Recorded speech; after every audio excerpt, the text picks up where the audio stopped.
Saya ini mengkhawatirkan keadaan orang-orang sekarang yang terkena fitnah dengan mengatakan bahwa Ubaidillah bin Ahmad bin Isa Muhajir itu, Ubaidillah bin Ahmad bin Isa itu nasabnya nggak ada, terputus. Mereka itu mengaku-ngaku ahlul bait. Hadirin, keturunannya Ubaidillah itu yang aulia banyak, Fakihul Muqaddam dan lain-lainnya itu banyak sekali, ya, termasuk aulia utis'a, termasuk banyak sudah. Maka mereka berani menafikan, ya, menafikan nasab mereka, mengatakan bahwa mereka semua itu mengaku-ngaku. Saya khawatir. Saya nggak khawatir kalau saya nggak diakui, nggak paten aku, ya, karena seumur-umur saya belum pernah jadi ustadz itu terus bawa-bawa Habib, bawa-bawa nasab, itu belum pernah. Sampean tanya ke murid-murid saya yang saya ajar di pondok itu, pernah nggak saya ini cerita nasab saya atau cerita siapa saya? Nggak pernah sama sekali. Alhamdulillah, saya ajarkan ilmu dan thariqah, itu aja,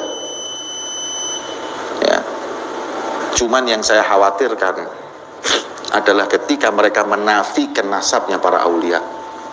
Wani loh wong-wong itu. Ya, kita lihat aja akhiran mereka. Semoga tobat, dapat hidayah. Ya, yang seakan ini sing goblok-goblok, kepengaruh dengan omongan-omongan tersebut, ya, dan nggak cerdas, karena mungkin punya hati yang kurang baik juga, jadi gampang kepengaruh. Ya, saya khawatir mereka itu nanti kalau nggak merubah keyakinannya, ya, kualat dengan ribuan para aulia Allah. Di Zambal itu, di zamannya Habib Abdurrahman Segaf itu, aulianya aja jumlahnya 10.000, dan semuanya itu kebanyakan dzurriyyahnya siapa? Dzurriyyahnya Ubaidillah bin Ahmad bin Isa al-Muhajir. Nah, kalau semua dinafikan, dianggap bahwa para aulia tersebut semuanya bohong, nasabnya bohong, ya coba aja dilihat, gitu aja. Kita lihat aja, ya. Saya berharap mereka taubat. Cuman kalau mereka masih nggak mau tobat, ya sudah, kita lihat aja akhirannya, ya. Apakah nanti mereka mendapatkan husnul khatimah atau kebalikannya su'ul khatimah, ya. Lagian yang mengakui tidak mengakui juga la yusminu wa la yughni min ju', ya. Mau apa terus? Apa saya mau cari kekuasaan? Ya juga enggak. Nyalono DPR ya enggak, nyalono ini enggak ada. Ya.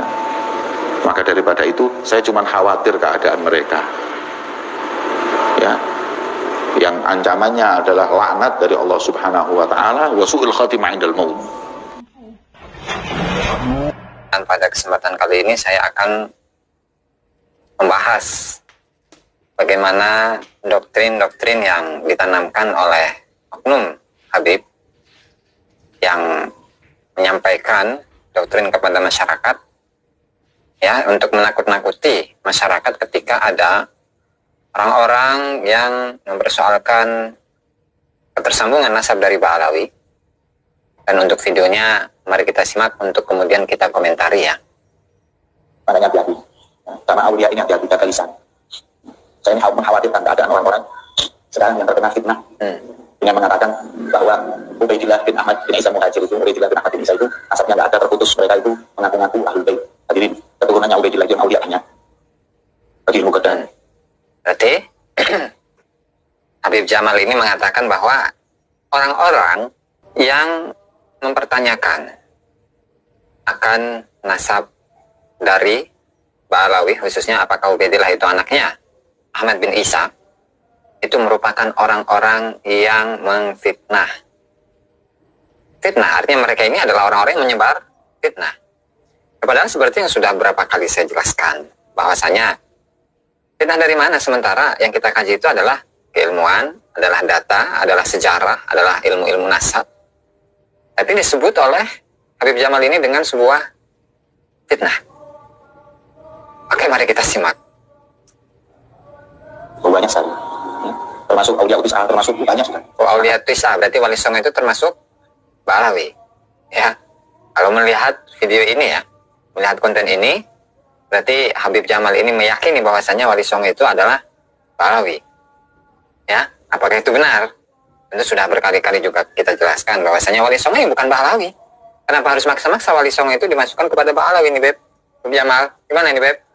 Mereka berani menafikan, menafikan nasab mereka, mengatakan bahwa mereka semua itu mengaku-ngaku. Saya khawatir. Saya nggak khawatir kalau saya nggak diakui. Berarti nggak khawatir kalau nasabnya nggak diakui. Tapi kenapa dalam ceramah-ceramahnya itu justru menanamkan doktrin-doktrin kepada masyarakat bahwa orang-orang yang membahas yang menafikan nasab Bahlawi bersambung kepada Rasulullah Shallallahu Alaihi Wasallam itu akan mati dalam keadaan su'ul khotimah. Karena seumur umur saya belum pernah jadi ustaz itu bawa-bawa habib, bawa-bawa nasab itu belum pernah. Sampai tanya ke murid saya yang saya ajar, tidak pernah ada cerita nasab saya. Atau cerita siapa saya, tidak pernah sama sekali. Alhamdulillah. Tapi menceritakan leluhur ya sama aja. Menceritakan leluhur Faqih Muqaddam, ya keutamanya itu bisa Isra Mi'raj, bisa Mi'raj 70 kali dalam satu hari satu malam. Itu sama aja. Menggulung-gulungkan nasabnya. Yang menunjukkan bahwa leluhur dirinya itu adalah orang-orang yang hebat. Oke? Saya ajarkan ilmu dan tariqah. Itu aja. Ya. Cuman yang saya khawatirkan adalah ketika mereka menafikan nasabnya para awliya. Wah, ini loh. Kan beda masalah kewalian dengan nasab. Kewalian hubungan antara dirinya dengan Allah Subhanahu wa taala. Sementara nasabnya nasab. Bisa dipertanggungjawabkan atau tidak? Ya, nasabnya itu benar-benar bersambung kepada Rasulullah Shallallahu alaihi wasallam atau tidak? Kan begitu sebenarnya, oke? Jadi kita lihat aja akhirat mereka. Semoga tobat dapat hidayah. Ya, yang saat ini sih goblok-goblok. Berarti dosa nih. Kan disuruh tobat, ya. Kemudian mendapatkan hidayah berarti dosa. Itu dosa dari mana? Sementara orang-orang yang mengaku-ngaku sebagai keturunan Rasulullah Shallallahu Alaihi Wasallam kan harus diverifikasi. Habib Rizik kan udah menyampaikan itu juga. Di samping juga pernyataan dari Imam Ibnu Hajar Al-Haytami yang mengatakan yang bagi likulli ahadin an yakuna lahu wiratun fi hadha nasab syarif wa dhabtihi hatta la yantasiba ilaihi sallallahu alaihi wasallam ahadun illa bihaq. Kan udah jelas ini, Beb. Gimana nih Habib ini malah mengatakan dosa? Waduh. Gimana logikanya ini, Beb? Terpengaruh dengan omongan-omongan tersebut. Dan nggak cerdas. Karena mungkin punya hati yang kurang baik juga ketika terpengaruh. Ya. Saya khawatir mereka itu nanti kalau nggak merubah keyakinannya, ya, kualat dengan ribuan para aulia Allah. Di zamannya Habib Abdurrahman Shidhaq itu. Dan mengenai kualat itu sudah pernah kita bahas ya, bahwa kualat itu atas perilakunya sendiri. Ketika perilakunya itu buruk, ya, niatnya buruk, maka Allah Ta'ala itu akan memberikan balasan yang setimpal. Ketika niatnya baik, perbuatannya baik, maka Allah Ta'ala itu pun juga akan membalasnya dengan balasan yang setimpal. Gitu. Jadi nggak ada kata kualat dalam Islam itu. Oke? Auliyahnya itu jumlahnya 10.000 dan semuanya itu kebanyakan duriyahnya siapa? Duriyahnya Ubaidillah bin Ahmad bin Islam mengaku. Siapa namanya? Begitu banyaknya aulia, gampang lah membahas tentang aulia ya. Siapa dalam banyak kitab, Al-Burqatul Musyiqah, kemudian Al-Ghurarul Bahaidawi ataupun yang lain, itu seringkali mengisahkan bahwa di Tarim itu ada 300 mufti.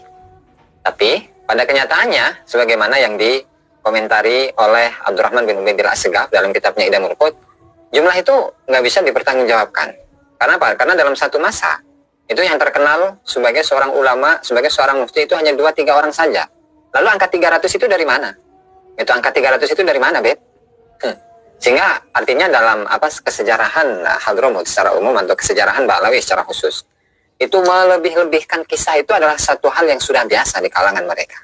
Ya, sehingga dengan keterangan yang disampaikan oleh Habib Jamal ini, itu berlebih-lebihan. Dan segala sesuatu yang berlebih-lebihan itu tidak baik. Itu, Beb. Terus. Dianggap bahwa para awliya tersebut semuanya bohong, asalnya bohong. Itu aja dilihat, gitu aja. Kita lihat aja. Ya. Saya berharap mereka tobat. Cuman kalau mereka masih nggak mau tobat. Bukan dosa, bukan dosa suruh tobat gimana sih? Orang tobat itu ketika dia melakukan dosa. Tapi kalau nggak melakukan dosa tuh, ya memang tobat itu baik. Artinya mentaubati dari satu perbuatan yang tidak pernah dia lakukan. Ya, kenapa harus dilakukan? Meskipun sebagai seorang manusia itu kan harus tobat kepada Allah Subhanahu wa Ta'ala. Tapi dalam soal ini, apakah bisa kita pastikan bahwa ini adalah satu hal yang menurut Allah Ta'ala adalah sebuah perbuatan maksiat, adalah sebuah perbuatan dosa? Gitu loh. Ini gimana nih, Beb nih? Aduh. Sudah kita lihat aja akhirnya. Apakah nanti mereka mendapatkan husnul khotimah atau kebalikannya su'ul khotimah? Ya, berarti antara su'ul khotimah dengan husnul khotimah ini seolah-olah Habib Jamal ini mendoktrin kepada masyarakat bahwa jangan sekali-kali kalian itu mengotak-atik, membahas-bahas, meneliti nasab Bahlawi karena kalian semua itu bisa kualat. Bukti dari kualat itu tunggu saja nanti ketika meninggal, apakah dia meninggal dalam keadaan husnul khotimah atau su'ul khotimah. Itu kan, ya artinya ini menakut-nakuti masyarakat agar tidak atau jangan sampai membahas nasabnya Ba'alawi. Ya, inilah sekilas dari video yang disampaikan oleh Habib Jamal ini mengenai nasab Ba'alawi. Dan orang yang bahas tentang nasab Ba'alawi dan yang mengatakan bahwa nasab Ba'alawi terputus dari nasab kepada Rasulullah Shallallahu Alaihi Wasallam, maka dia akan meninggal su'ul khotimah. Ya itulah doktrin gitu ya. Itulah doktrin yang kita harus berhati-hati dari